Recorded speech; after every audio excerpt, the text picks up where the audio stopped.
انا مش عارفة انت جاية تقنعيني بايه اصلا. الموضوع ده منتهي، في 1000 سبب يخليني ما وافقش على الجوازة دي. اخدت شفطة من عصير المانجا اللي قدامي وانا ببص على لميا في هدوء وهي متنرفزة وعمالة تقول الكلام ده. كنت صراحة خايفة صوتها يعلى عن كده، اصل احنا قاعدين في كافيتيريا والناس حوالين مننا. وبكل هدوء سألتها، طيب انا عاوزة سبب واحد يخليكي مش موافقة تتجوزي احمد. بصت عليا وضحكت وقالت، انا بجد مش مصدقاكي، هو انت ازاي كده؟ طيب خليني افكر كده في اسباب الرفض. اقولك مثلا ان احمد ده يبقى جوزك انتي وانتم الاتنين متجوزين من 5 سنين وفي بينكم اولاد. ايه رأيك؟ مش ده لوحده سبب مقنع يا مدام احمد يخليني ارفض اتجوز جوزك؟ بصيته بكل هدوء قلت لها، اولا انا اسمي سلسبيل، مدام سلسبيل محمد التهامي. وثانيا عشان احمد جوزي انا جيت النهارده اتكلم معاكي واحكي لك الحكايه كلها، والقرار ليكي في النهايه. وده جواز لازم طبعا يكون مبني على القبول، بس لازم تسمعي الحكايه كلها الاول، والاهم انك ما تقطعنيش لحد ما اخلص. بقولك ايه، تحب اطلب لك حاجه تانية تشربيها؟ على فكره المانجا هنا حلوه قوي. ضحكت وبصيت لها باستغراب وقلت لها، لا شكرا، انا شربت قهوه خلاص، يا ريت تتفضلي تحكي. رجعت بالذكريات وقلت لها، بصي يا ست الحسن والجمال، انا سلسبيل، البنت اللي جت بعد شقة في عيلة اغلب خلفتها صبيان، الدلوعة وبنت العز كله. بس العز بتاع اهلنا مختلف عن العز بتاع القاهرة. هنا اهلي عندهم اراضي في الواحات تسد عين الشمس، وده ورث من جدود الجدود. كنت جميلة وغنية ومتعلمة وكمان بدرس في الجامعة. اصل احنا في الواحات عندنا البنت اللي تدخل الجامعة دي تبقى حاجة كبيرة قوي، وطبعا العرف عندنا لازم اتجوز واحد من ولاد عمي. وانا في حياتي كلها معرفتش الحب زي اللي عرفته لأحمد. احمد يبقى ابن عمي واكبر مني ب2 بس. اللي بيني وبين احمد كان اكبر من مجرد حب واحد لبنت عمه او حب ولد لبنت. كان بيني وبينه حالة مفيش كلام يعبر عنها. اتجوزت احمد وهو لسه في سنة اولى كلية زراعة، وبعد انا ما خلصت الثانوية العامة. ايوه، اصل عيب قوي البنت توصل ل17 ولا 18 سنة وما تتجوز. وبعدين العريس موجود والفلوس والقبول والاخلاق والتربية والشقة كمان موجودة، يعني مفيش حاجة تمنع الجواز. وبعد الجواز عشت مع احمد اجمل ايام حياتي، تفاهم وحب وسفر، ورحت الجونة ورحت الغردقة وقضيت اجمل شهر عسل ممكن اي بنت تتمناه. وبعد ما رجعنا الواحات لبيت اهلنا لقيت احمد دخل عليا في يوم وبيقول لي، سولي يا حبي، انا مش عايزه افضل في الواحات، وزي ما عاش اهالينا نعيش احنا كمان. انا عايز اعمل حياه ودنيا تانية لينا احنا بس، حياتنا سيبني انا وانتي، وعشان كده انا عايزك تساعديني. رديت عليه وقلت له، انا معاك يا احمد في اي حاجه. رد وقال لي، انا هقدم لك في كليه زراعه، وان شاء الله لما نتخرج هنعمل مشروع خاص بينا لوحدنا. فكرت في كلامه وقلت له، بس ده مش هيكون صعب عليا مع الجواز والحمل ومتطلبات الحياه. رد عليا وقال، مع بعض هنقدر، هو انا هساعدك. طبعا وافقت وكنت متحمسه جدا لكلامه. وفعلا احمد زي العاده كان راجل في كل كلامه، كان بيشجعني اكمل تعليمي واتخرج من الجامعه معاه. ولما ربنا كرمني وبقيت حامل كان هو اللي واقف في ظهري وبيذاكر لي. مفيش حد في الدنيا كلها زي احمد، مش زي الحاجات اللي بنشوفها ونسمع عنها دلوقتي. دلوقتي يا حسرة مفيش رجالة، ومحاكم الأسرة ما بقتش ملاحقة على قضايا النسب والطلاق والخلع. تخيلي الواحد دلوقتي بقى يسمع مصايب عن الراجل اللي بيسيب ولاده ويطفش، ولا الست اللي ما تصونش عشرة جوزها وتهرب مع عشيقها، وحاجات صعبة قوي الواحد يصدقها. والله العيشة في الواحات دي كانت نعمة كبيرة. وفعلا اتخرج أحمد من كلية الزراعة، وأنا اتخرجت بعد منه ب2 وكنت وقتها حامل في ابن سليم ومعايا سالم ابني الكبير. كان خلاص أحمد قدر يقف على رجله وجه القاهرة واتفق على إنشاء مصنع تعبئة مواد غذائية، وأهلي وأهله وافقوا جدا ووقفوا جنبنا. وفعلا بدأ المصنع الصغير يشتغل، وبدأنا نستغل معرفنا في التجارة. وطبعا كل الموارد الزراعية كانت من أراضينا في الواحات. ونقلنا حياتنا القاهرة، وإيدي كانت في إيد أحمد لحد ما وقفنا على رجلينا في السوق وسدنا كل مليم استلفناه. أحمد كان نفسه يشوف المصنع بيكبر أكتر، وأسرتنا كمان بتكبر أكتر، لكن محدش كان عارف إن الدنيا غدارة بالشكل ده.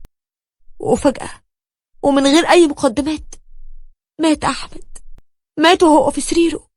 صرخت في لميا واتنفضت من مكاني وقلت لها: ايه الكلام الفارغ ده؟ أحمد مين اللي مات وهو في سريره؟ بعد الشر عنه، انتي مجنونة ولا ايه؟ ردت عليا وقالت: القلق والخضة والشهقة دي معناها انك بتحبي أحمد ونفسك تتجوزيه. ردت وقالت لي: وانتي جاية بقى تكذبي عليا وتحوري؟ ضحكت وقلت لها: يا بنت انتي اقعدي، مش اتفقت معاكي ما تقاطعنيش لحد ما اخلص كلامي؟ سكتت لميا وقالت: اتفضلي قولي ايه الموضوع، وليه قلتي على أحمد انه مات؟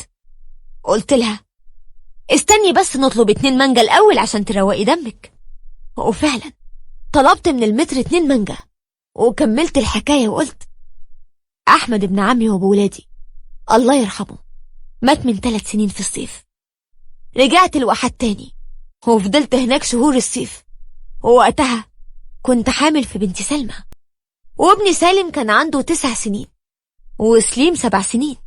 يعني كان لازم يرجعوا مدارسهم في القاهرة، وخصوصا انه كان حلم أحمد الله يرحمه ان ولاده يكبروا ويتعلموا أحسن تعليم. سافرت تاني لوحدي القاهرة وقلت أعيش أربي ولادي. وقتها ظهر أحمد ابن عمي الصغير في حياتي. كان لسه طالب في كلية زراعة، وكان مرتبط جدا بابن عمه وجوزي الله يرحمه، وكان نفسه يطلع يشتغل معاه ويساعده في المصنع، ما هو كمان ابن عمي. طبعا عشان هو كان ابن عمي كان أحيانا بيساعدني ويروح مع الولاد الدروس ويذاكر لهم في وقت ما يكون فاضي. وقتها هو كان مقيم في بيت الطلبة، وكان زعلان جدا ان المصنع بيقفل بعد موت أحمد جوزي. وفي يوم لقيت أبويا وعمي جايين عندي البيت زيارة، ولقيت أبويا بيقول لي: بصي يا سلسبيل يا بنتي، أنا طبعا واثق فيكي وفي تربيتك وأخلاقك، لكن تقعدي لوحدك في القاهرة من غير جواز وانتي لسه صغيرة كده مع ولادك، دي حاجة مش مظبوطة. وكمان مصنع جوزك الله يرحمه وحلمه يتقفل كده ويضيع، دي كمان حاجة مش مظبوطة يا بنتي، وانتي عارفة احنا ناس بدو ولينا عاداتنا وتقاليدنا. رديت وقلت له: وانا كسرت العادات في ايه يا بابا؟ رد عمي وقال: المقصود يا بنتي ان احنا نحافظ على اللي باقي مننا. انتي بكرة ان شاء الله تقومي بالسلامة وتولدي، هتعملي ايه بعد كده؟ قلت له بكل قوة: لو حد بيفكر يفتح معايا موضوع ان اتجوز، ده مش هيحصل ابدا. انا مش هتجوز من بعد احمد جوزي، وانتوا عارفين كده كويس. رد عمي وقال: تفتكري يا بنتي لو احمد طلع من قبره وشافك وسمع كلامك هيقول عليكي ايه؟ ما قدرتش ارد ساعتها.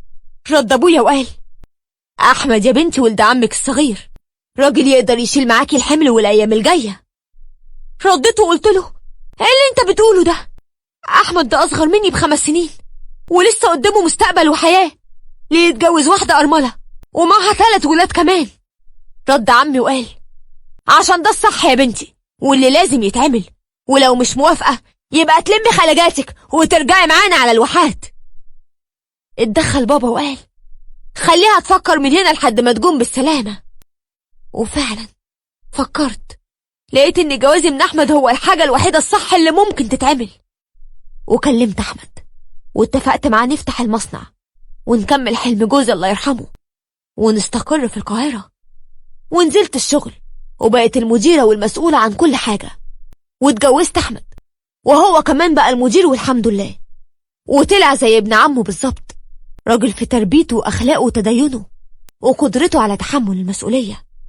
وطبعا انت في السؤال اللي هتجنني وتسأليه: يا ترى جوازنا جواز عادي في كل تفاصيله ولا جواز على ورق وبس؟